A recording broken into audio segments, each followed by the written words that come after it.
እንግዲህ ሰባተኛው ሀገራዊ ምርጫ በጣም በመራጭ ቁጥርም በጣም ከፍተኛ ቁጥር መራጭ የተመዘገበበት ነው። ስድስተኛው ሀገራዊ ምርጫ እንደምታውቁት በሀገራችን የምርጫ ትልቅ ለውጥ የታየበት ነው።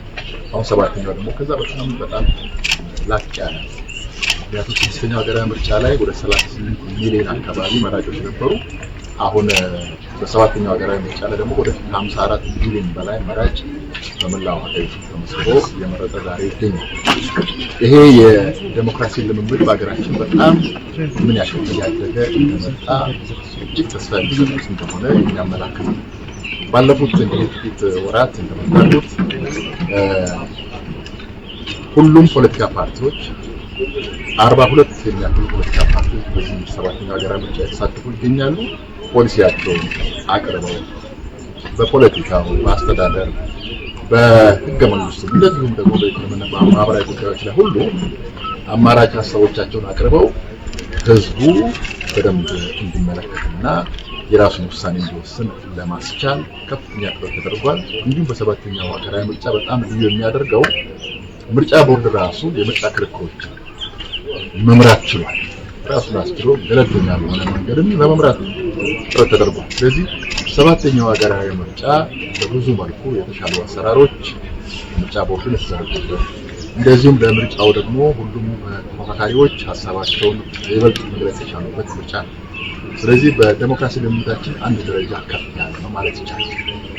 ስለዚህ ይህን ወስደን መንግስት እንደዚህ ደግሞ አስቻይ ሁኔታዎችን ሁሉ መፍጠር ስለሚኖርበት አስቻይ ሁኔታዎች በአገሪቱ እንዲፈጠሩ ከፍተኛ ስራ ተሰርቷል።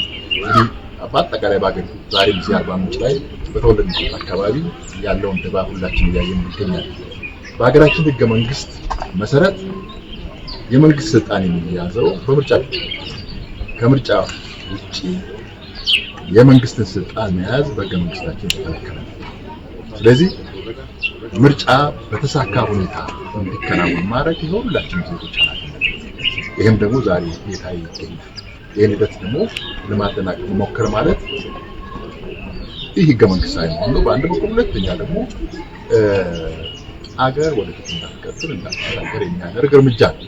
ስለዚህ ይሄ ሁላችንም ኢትዮጵያውያን ዜጎች በዛሬው በዚህ አይነት ድባብ ሁላችንም መጥተን ቆመን ሀገር የሚያሻግር መንግስትን የሚያጸና ፖሊሲ አማራጮችን መርጠን ደግሞ ውሳኔያችንን አሳርፈን በቀጣይ ሀገራችንን ብልጽግና እውን ለማድረግ ሁላችንም እንድንረባረብ ያስባለ ትልቅ ተስፋና እድገት ያለበት ለማለት ነው። ቀሪዎችስ ወጥተው እንዲመርጡ ምድር መልዕክት መሰረት ምክንያቱም ከ11 ሰዓት ጀምሮ ነው እኛ በተዘዋወርንባቸው ምርጫ ጣቢያዎች አበርካቶች ሲመጡ የነበረውና መልዕክት እንዲያስተላልፉ እንፈልጋለን። መምረጥ እንግዲህ የዜግነት ኃላፊነት ራሳችንን ይመስላል። ፖሊሲ አማራጮች ቀርበዋል፣ ፓርቲዎች አቀርበዋል። ስለዚህ የተሻለ ፖሊሲ አማራጭ ያቀረበው ፓርቲ መምረጥና መወሰን እያንዳንዱ ይሄን ሁላችንም ኢትዮጵያውያን ለመምረጥ ሁላችንም የተሰጠን ስልጣን እና ከዛ በላይ የሆን ሁላችን የምርጫ ካርድ ወስደን በነቂስ ወጥተን በመምረጥ የታሪክ አካል መሆን አገርን የምናጸናበት አካል መሆን እዚህ ደግሞ ወደፊት ያሉ እርምጃዎችን ለማድረግ የሚያስችል ሁኔታ መፍጠር መዳረግ መፍጠር ስለሚያስፈልግ ሁላችንም ተመጣጣኝ